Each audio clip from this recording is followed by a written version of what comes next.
আসসালামু আলাইকুম দেশবাসী। এতদিন আমার এই দেশ সম্পর্কে কোনো কথা বলার কোনো আগ্রহই ছিল না। তো জাস্ট আমি আপনাদের কাছে প্রথমেই ক্ষমা চেয়ে নিচ্ছি আমার এই দেশ নিয়ে কথা বলার জন্য। কারণ আমার এই কথাগুলো অনেকেরই গায়ে লাগবে। এজন্য তো আপনারা আগে ধৈর্য সহকারে মন দিয়ে ভিডিওটা দেখেন। আমার দেশের বর্তমান অবস্থা এবং দেশের পরিস্থিতিটা দেখে তারপরে নিজেরাই আপনারা বিবেচনা করে দেখেন আপনারা কত ঘৃণিত একটা জাতি। বাংলাদেশ একটা বিষয়ে পৃথিবীর চ্যাম্পিয়ন এখন। আপনাদের সবার জানা আছে হয়তো, তবু আমি আবার বলবো, পৃথিবীর চ্যাম্পিয়ন কিসে? জালিয়াতি। সব জিনিস জাল। বহু দেশ আমাদের পাসপোর্ট গ্রহণ করে না, ভিসা জাল, পাসপোর্ট জাল। আপনারা নিশ্চয় পত্রিকায় দেখেছেন আমেরিকান ভিসা জাল। এটা একটা জালিয়াতের কারখানা বানাইছি আমরা। আমাদের বুদ্ধি আছে, না হলে জালিয়াতি করতে পারতাম না, কিন্তু খারাপ কাজে লাগাচ্ছে।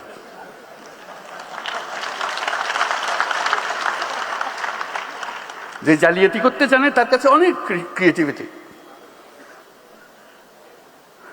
আমি মধ্যপ্রাচ্যের একটা রাষ্ট্রের মন্ত্রীর সঙ্গে আলাপ করছিলাম। তারা বহুদিন ধরে আমাদেরকে প্রবেশাধিকার দিচ্ছে না।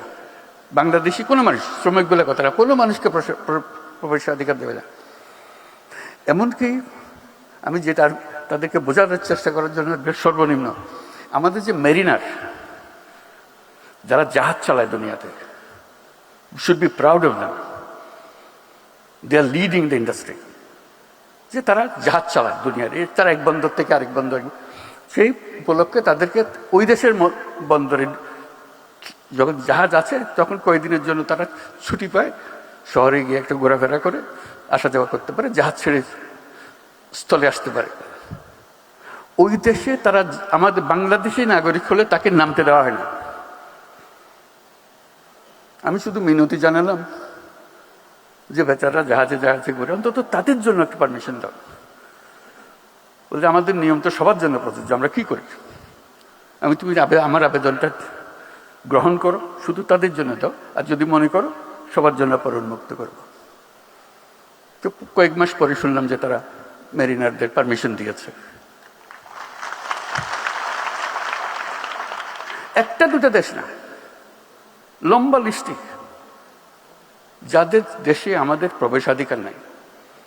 ওই মন্ত্রী যার সঙ্গে আমি মেরিনার নিয়ে আলাপ করলাম, সে বলল যে দেখেন আপনি বন্ধু মানুষ, আপনাকে পুরো জিনিসটা আমি বোঝাবো। আমি বোঝাবো বলতে আমি নিজে গেছি। এই যখন তারা আসে দেখার জন্য যে বাংলাদেশিরা রিজেক্টেড হয়ে যাচ্ছে কেন, তো নানাজনের কাগজপত্র দেখালো,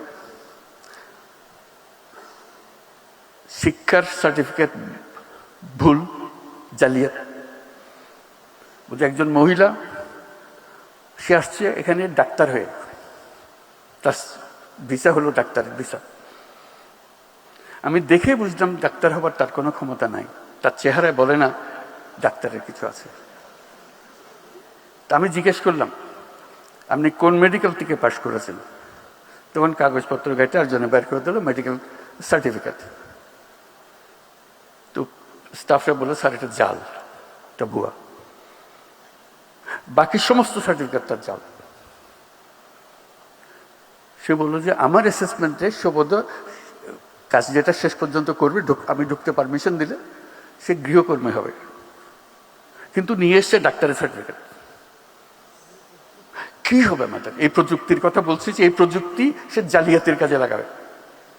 যদি না আমরা আগের থেকে আমাদের নিজেদের সংশোধন করি, এই গোড়াগুলো কেটে দিই।